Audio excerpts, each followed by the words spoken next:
আসসালামু আলাইকুম। Web design Bangla video টিউটোরিয়ালের প্রথম পর্বে আপনাদের সবাইকে স্বাগত জানাচ্ছি। আমি মোহাম্মদ সাগর মিয়া। আমাদের আজকের পর্বের বিষয় হচ্ছে HTML এবং CSS কী এবং কেন ব্যবহার করা হয়ে থাকে। আপনি যদি ওয়েব ডিজাইন শিখতে চান বা ওয়েব ডেভেলপমেন্ট শিখতে চান, তাহলে আপনাকে অবশ্যই HTML এবং CSS শিখতে হবে। HTML এবং CSS এর জ্ঞান না থাকলে আপনি কখনোই একজন ভালো মানের ওয়েব ডিজাইনার বা ডেভেলপার হতে পারবেন না। কোনো একটি ভাষা শিখতে গেলে আমাদের প্রথমে যেমন বর্ণমালা শিখতে হয়, যেমন আমরা যখন বাংলা ভাষা লিখতে শিখি তার জন্য আমাদেরকে প্রথমে স্বরে অস্বরে ক খ ইত্যাদি শিখতে হয়। ঠিক একইভাবে আপনি যখন ওয়েব ডিজাইন বা ডেভেলপ শিখবেন, আপনাকে অবশ্যই প্রথমে HTML এবং CSS শিখতে হবে। সুতরাং এই HTML এবং CSS এটা কী এবং কেন আমরা একটি ওয়েবসাইটে HTML CSS ব্যবহার করব এবং এটার গুরুত্ব কী সে সম্পর্কে আজকে আমরা জানার চেষ্টা করব। তো চলুন শুরু করা যাক।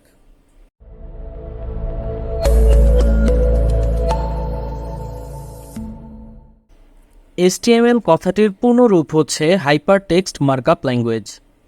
এটি হচ্ছে মূলত একটি মার্কআপ ল্যাঙ্গুয়েজ যেটির মাধ্যমে আমরা একটি ওয়েবসাইটের মার্কআপ করতে পারি। মার্কআপ করার অর্থ হচ্ছে একটি ওয়েবসাইটের বেসিক স্ট্রাকচার বা গঠন তৈরি করা।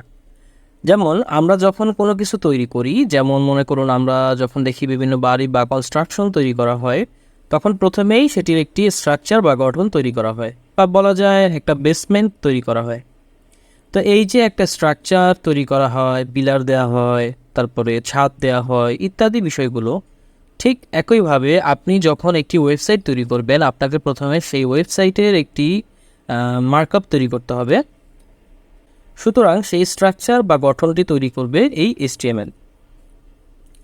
HTML সাধারণত কিছু বেসিক কোডের মাধ্যমে নিয়ন্ত্রিত হয়ে থাকে এবং সেখানে রয়েছে কিছু ট্যাগ, অ্যাট্রিবিউট ইত্যাদি বিভিন্ন বিষয় রয়েছে যেগুলো আমরা পরবর্তীতে আস্তে আস্তে জানতে পারবো।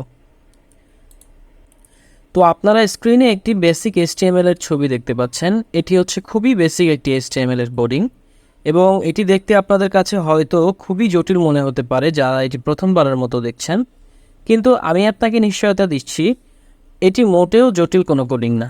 এবং আপনি যদি এই টিউটোরিয়ালটির শুরু থেকে শেষ পর্যন্ত আমার সাথে থাকেন, তাহলে এতটুকু বলতে পারবো ইনশাআল্লাহ যে অবশ্যই আপনি সম্পূর্ণরূপে HTML শিখতে পারবেন এবং HTML ব্যবহার করে যে কোনো ধরনের ওয়েবসাইট আপনি মার্কআপ করতে পারবেন।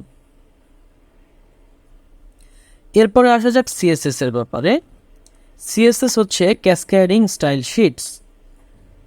একটু আগে আমরা দেখেছি যে HTML হচ্ছে একটি ওয়েবসাইট মার্কআপ করার জন্য ব্যবহার করা হয়ে থাকে এবং সেই মার্কআপ বা স্ট্রাকচারকে স্টাইল দেওয়ার জন্য CSS ব্যবহার করা হয়ে থাকে। যেমন আপনি যখন একটি বাড়ি তৈরি করবেন, আপনাকে প্রথমে সেই বাড়ির একটি স্ট্রাকচার তৈরি করতে হবে। তো স্ট্রাকচার তৈরি করার পরেই কিন্তু সেই বাড়িটা বসবাসের উপযোগী হবে না।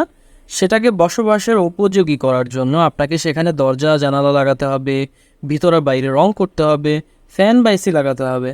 তো এই যে আলাদা বিষয়গুলো, মানে স্টাইলের যে বিষয়গুলো, এটা যেরকম আপনি আপনার বাড়িতে বা প্রত্যেকটা বস্তু তৈরি করার সময় করে থাকেন, ঠিক একইভাবে আপনি আপনার ওয়েবসাইট যখন তৈরি করবেন তখন সেই ওয়েবসাইটের স্ট্রাকচার তৈরি হওয়ার পর সেটাতে এক্সট্রা কিছু স্টাইল দেওয়ার জন্য CSS ব্যবহার করা হয়ে থাকে। HTML এর মতো CSSও হচ্ছে এক ধরনের কোডিং বলতে পারি আমরা। একটু আগে আমরা HTML এর কোডের স্ট্রাকচার দেখেছি, ঠিক একইভাবে আমরা CSSও কিছু কোড লিখে HTML এ করা মার্কআপটাকে আমরা স্টাইল দিয়ে থাকি।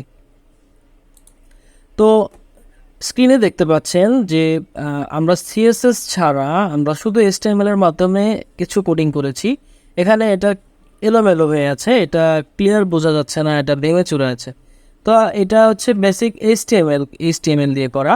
তো আমরা যদি এটাকে CSS এ দেই, মানে CSS দিয়ে দেখি, CSS দেওয়ার পরে এখানে CSS এর সাথে এটার এরকম একটা ডিজাইন আসছে, এরকম একটা ডিজাইন চলে আসছে।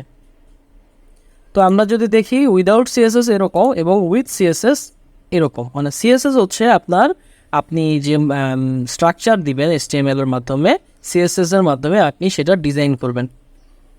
তো এই হচ্ছে মূলত বিষয় যে HTML হচ্ছে একটি ওয়েবসাইটের বেসিক স্ট্রাকচার গঠন করে এবং CSS হচ্ছে সেই বেসিক স্ট্রাকচারের উপর স্টাইল দিয়ে আপনার ওয়েবসাইটটিকে পরিপূর্ণ রূপ দান করে। আমি আশা করি আপনারা সবাই বুঝে গেছেন যে HTML CSS কেন গুরুত্বপূর্ণ এবং একটি ওয়েবসাইট আসলে HTML CSS ছাড়া তৈরি সম্ভব না। তো আশা করি আপনারা সবাই বুঝতে পেরেছেন যে HTML এবং CSS কী এবং কেন এটা গুরুত্বপূর্ণ। আপনারা এই টিউটোরিয়ালটির শুরু থেকে শেষ পর্যন্ত আমার সাথে থাকবেন এবং খুব ভালোভাবেই এই কোর্সটিকে সম্পন্ন করতে পারবেন। সেই শুভকামনা রইল সবার জন্য। সবাই ভালো থাকবেন, সুস্থ থাকবেন। আগামী পর্বের আমন্ত্রণ রইল। আসসালামু আলাইকুম, আল্লাহ হাফেজ।